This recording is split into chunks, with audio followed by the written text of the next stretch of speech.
Soc Rafa Chambó, professor de Sociologia de la Universitat de València i he sigut membre del Consell d'Administració de Radio Televisió Valenciana en l'últim període, des de juny-juliol del 2011 fins al tancament de la Radio Televisió Valenciana.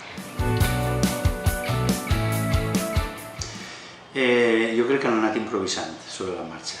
Crec que en principi ells pensaven que anaven a guanyar l'ERO i que no anaven a estar obligats a readmetre als 1.000 treballadors que havien tirat al carrer i que s'havien fet a la idea de la llei que havien fet en el 2012 i en tenir una televisió, diguem-ne, a la seva mida i als seus interessos, etc.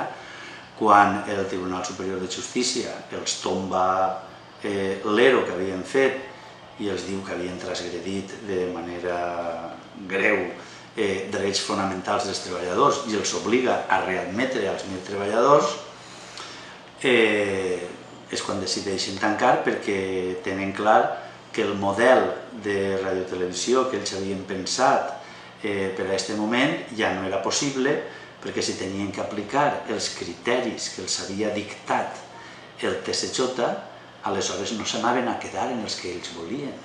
I aleshores, en els que s'haurien d'haver quedat per raó de mèrit, capacitació, qualificació, etc., eren els que ells volien tirar, els que no els eren addictes. Per tant, Radio Televisió Valenciana ja no els servia i la seva opció, tan cruel i tan bèstia com ixa, va ser privar-nos a tots els valencians d'un dret fonamental. Sí, ells havien generat un deute insostenible, havien usat Radio Televisió Valenciana com una agència de col·locació, com una font de finançament per al partit, per a les empreses amigues, com una estructura clientelar, una manera de tenir a molta gent agraïda i contenta, i amb tot això havien fet un forat enorme.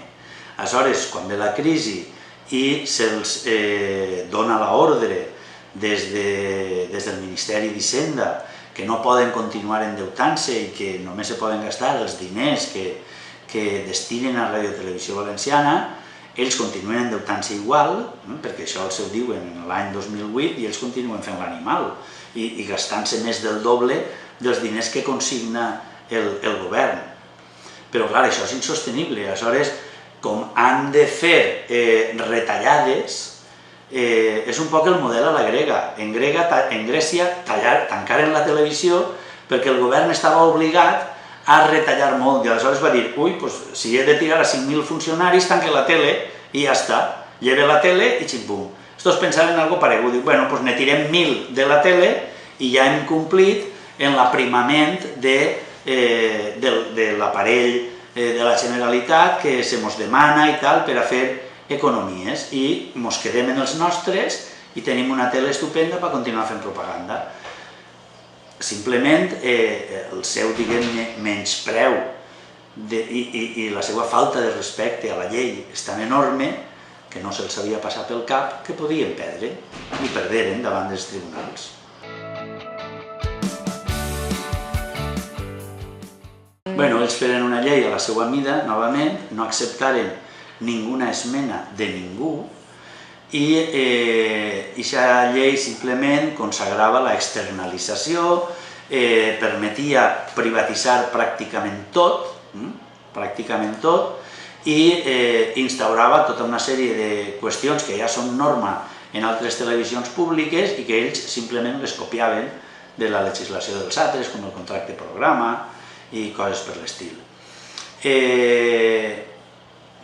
La seva proposta de llei era molt orientada a la privatització, sense privatitzar perquè no podien legalment, però feien una llei en la qual permetia que ho privatitzaren pràcticament tot el que volgueren. Fins i tot els informatius podien donar-los a una empresa que fera els informatius.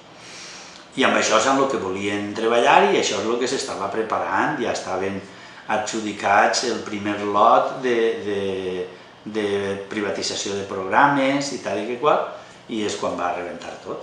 Però sí, ells tenien la idea d'un model clarament orientat a les empreses privades, de tal manera que això els permetera repartir uns milions entre empreses amigues i mantenir la seva xarxa de fidels i d'agraïts, etc.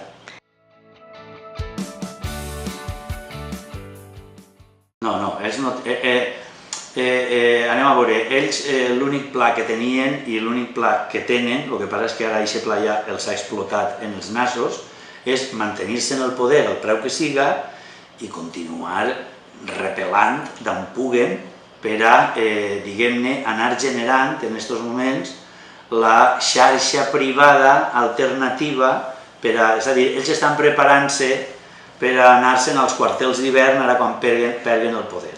I per tant, si no poden fer la tele que volen, aleshores la destruïxen, s'instal·len en el sector privat i des del sector privat pretenen tenir més capacitat de comunicació que el nou govern que arriba, que no tindrà una tele des de la qual comunicar.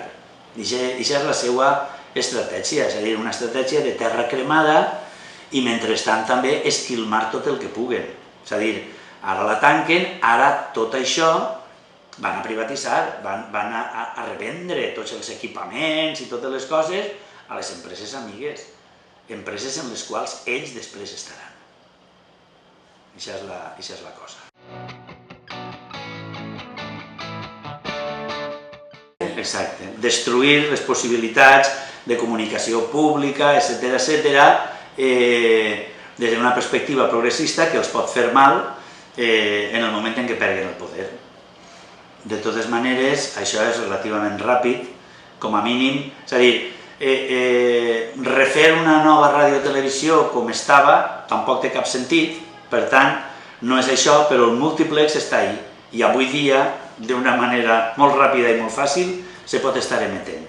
I per tant, d'una manera relativament ràpida, posar en marxa uns informatius d'un mínim de qualitat, almenys pel que fa a lo que passa en el nostre territori, no és tan complicat i se pot fer. És a dir, que ho tenen agre.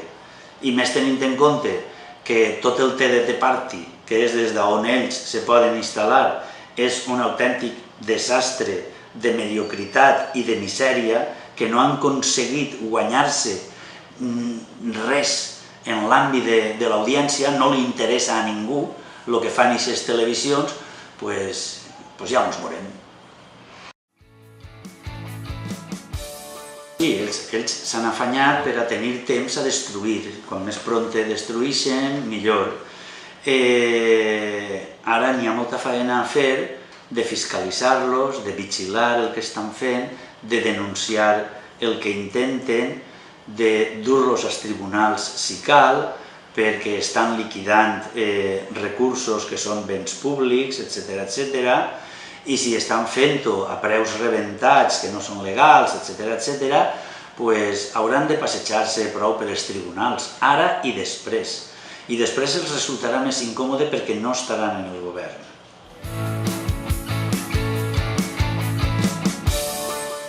Sí, pot ser que el Tribunal Constitucional acabi dient que no era constitucional privar els valencians amb llengua pròpia, etc., d'un mitjà essencial i deixar-los sense ràdio i televisió en la seva llengua.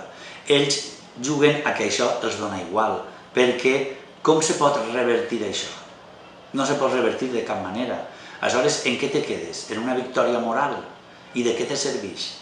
Si ho comparem en les vegades que el Tribunal Suprem, el Tribunal Superior de Justícia i fins i tot el Tribunal Constitucional s'han pronunciat sobre la llengua, sobre la denominació de català, etc., n'hi ha 40 sentències. 40 sentències, comptant les del TSJ, les del Suprem i les del Constitucional. I a pesar d'això, continuen fent el que els dona la gana. És a dir, és autènticament demencial. És molt probable que el Tribunal Constitucional diga que sí, que això ha sigut una mesura contra els drets fonamentals de la ciutadania, però ells ja hauran destruït la televisió valenciana. Per tant, és més anar a buscar, i en això estem, a buscar aquells aspectes que són clarament delictius i que van en contra de qüestions legals, és a dir, prevaricar, per exemple. Quan un actua sabent que està actuant en contra de la llei, està prevaricant. I per tant, en el moment en què hi hagi algunes altres sentències, potser tot això després es pot revertir i se'ls pot demandar, i se'ls pot denunciar, i se'ls pot demanar responsabilitats del tipus que siga, penals, d'inhabilitació política, de que no se puguen presentar a res, els que siguin responsables polítics de determinades mesures. És a dir, si la qüestió és que no se'n vagin lliures i contents a casa. Això no és cert perquè tota la responsabilitat, totes les decisions les han pres ells. Rosa Vidal no ha pres ninguna decisió. Rosa Vidal el que va fer va ser dimitir i anar-se'n, i ja s'apanyareu, perquè jo no vull tancar-la. És el que els va dir. Jo li vaig demanar que no se n'anara, però no mos va fer cas. El que tenia que haver fet és haver resistit i haver aguantat. Però bueno, vull dir, la responsabilitat és seva, i això està denunciat davant dels tribunals. Per tant, en algun moment, el jutge ho va admetre i tal i que qual, quan se tracta això i s'obriga el procés i tinguin que anar a declarar, Rosa Vidal també la cridaran, i Rosa Vidal, que és advocada de l'Estat, li explicarà al jutge amb pèls i senyals perquè ella no és responsable i qui és el responsable, etc. Ja se veurà, tot això està denunciat. La xifra total serà d'uns 200 milions d'euros, comptant indemnitzacions, etc. Això és una autèntica barbaritat, perquè en això se podria haver funcionat uns quants anys, 3 anys com a mínim. És a dir, uns 70 milions d'euros és el que estava pressupostat per a l'any 2013 i haguera sigut més o menys el mateix per a l'any 2014. És a dir, ells han preferit gastar-se molts més diners i destruir la radiotelevisió i malvendre tots els equipaments, etc., a mantenir un servei públic essencial com és la radiotelevisió pública. Hauran de donar comptes d'això, i no només políticament, sinó també judicialment i en les responsabilitats econòmiques i penals, si cal, en alguns casos. És a dir, tot això ja se veurà, perquè n'hi ha molt que rascar, i ara encara, diguem-ne, la batalla és intentar salvar tot el que es puga de la seva destrucció. No existeix. No existeix. Ens l'hem d'inventar. És a dir, totes les radiotelevisions públiques actuals són el resultat de les progressives adaptacions i actualitzacions al temps present de ràdios i televisions que aparegueren en algun cas en els anys 40, en altres en els anys 50, és a dir, en el segle XX, i que tenen un model de televisió, model, diríem, industrial, de societat industrial i tal, un lloc com una fàbrica on va molta gent a fitxar i a treballar. Això en la societat actual no té cap sentit. Aleshores, diguem radiotelevisió per entendre-nos, perquè l'etiqueta és la que funciona, però realment el que hem de construir i el que hem de facilitar a la societat valenciana és, diré tota la parrafada, és un sistema públic d'informació i de comunicació generalista, universal, gratuït, multipantalla i multiplataforma. És a dir, hem d'agafar les coses més interessants i més avançades que estan fent actualment les ràdios i les televisions, les ràdios posant podcast perquè la gent pugui escoltar-ho quan vulgui, les televisions penjant els vídeos i muntant un menú fantàstic amb els vídeos de notícies, amb els documentals, etc. Hem d'optar per aquest model de veure quantes coses se poden produir i posar al servei de la ciutadania per a que ho puguen veure en qualsevol aparell, en el mòbil, en l'ordinador, en el televisor de casa, etc., perquè aquesta integració està a punt ja de produir-se. De fet, hi ha gent que ho veu directament en els Smart TV, ja va així, se pot connectar directament a internet. Aleshores, Això és un procés de substitució, que és com el passar del blanc i negre al color, si no res, tot el món tindrà Smart TV i s'ha acabat el televisor convencional. Aleshores, això d'una banda, de l'altra, al mateix temps, caldrà mantenir unes emissions, diguem-ne, en un horari, etc., per a la gent més acostumada a seguir els directes i tal i qual, però cada vegada més allò més important serà el repositori, el dipòsit on està tot el que s'ha produït i tal, i després està clar que s'ha d'optar fonamentalment per la informació i la cultura. Informació, divulgació, cultura, etc. I que tota la part, diguem-ne, més industrial, de ficció i de producció, diguem-ne, més ambiciosa, s'ha de fer a través d'altres procediments, responsabilitat del sector públic, però no de la radiotelevisió. És a dir, que hi hagi una direcció general d'indústries culturals que s'ocupe de la música, de la ficció, del cinema, del teatre, és a dir, d'allò que diríem, el que se diuen indústries creatives, indústries culturals, etc., i que ahir que se facin les línies de finançament i els criteris de selecció, etc., i evidentment tot això després que passe per la xarxa pública.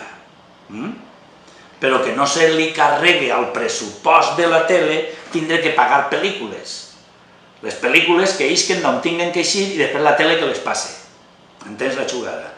I per tant, anar a un model d'estructura, diguem-ne, més en xarxa, més semblant a lo que és internet, més semblant a lo que és això, una multiplataforma per a que la gent pugui connectar en els serveis que ofereix la ràdio-televisió pública valenciana de moltes maneres. I això seria un poc la...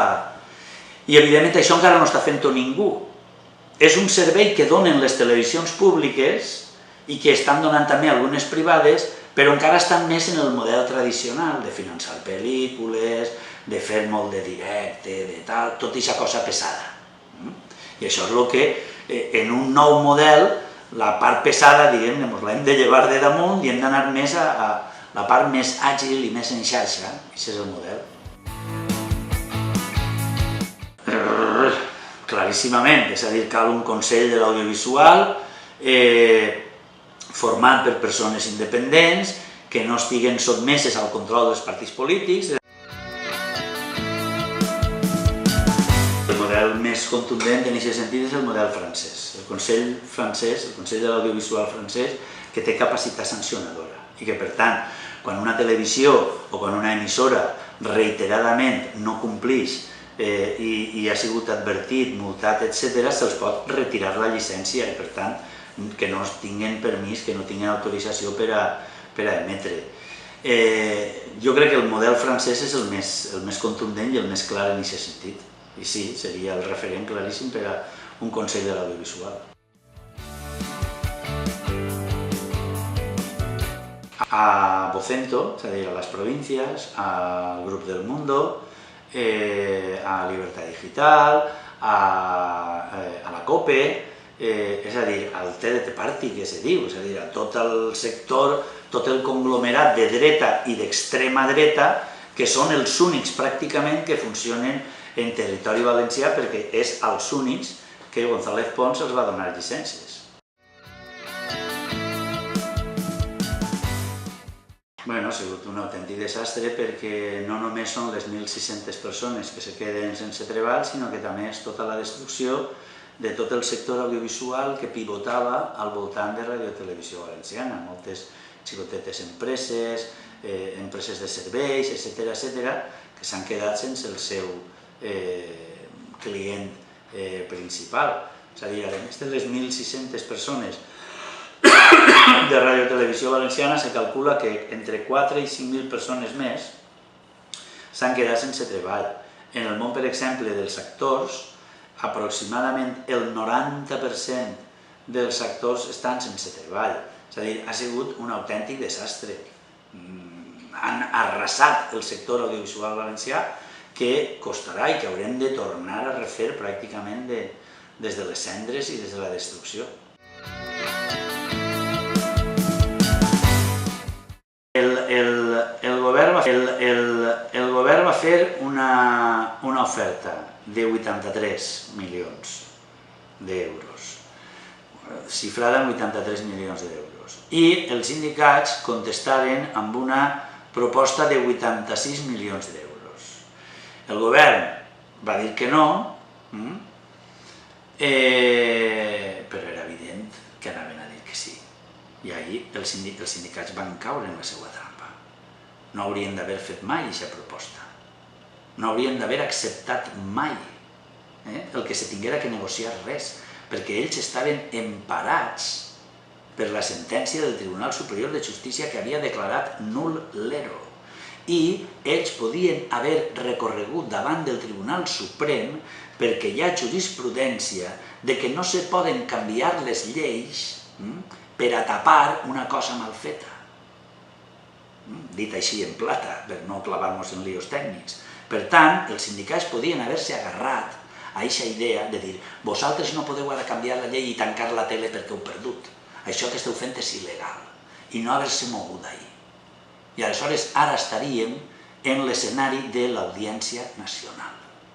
I en l'escenari de l'Audiència Nacional, amb tots els sindicats units contra el Consell de la Generalitat i després de la sentència de Telemadrid, hi havia totes les de guanyar. Totes les de guanyar. Com a mínim hagueren aconseguit 42 dies i no 35. Com a mínim. I probablement haguera sigut més. I la sanció al Partit Popular haguera sigut molt més dura. Perquè realment el Partit Popular ha acceptat, perquè no són els seus diners, sinó que són els de tots, i perquè el que li interessa ara és pacificar, tapar el conflicte el més pront possible, desmobilitzar els treballadors. Ha sigut un error enorme, després de tant d'esforç, de tant de treball, jo no sé com han clavat la pota d'aquesta manera. I ho sent molt, però és així com ho veig.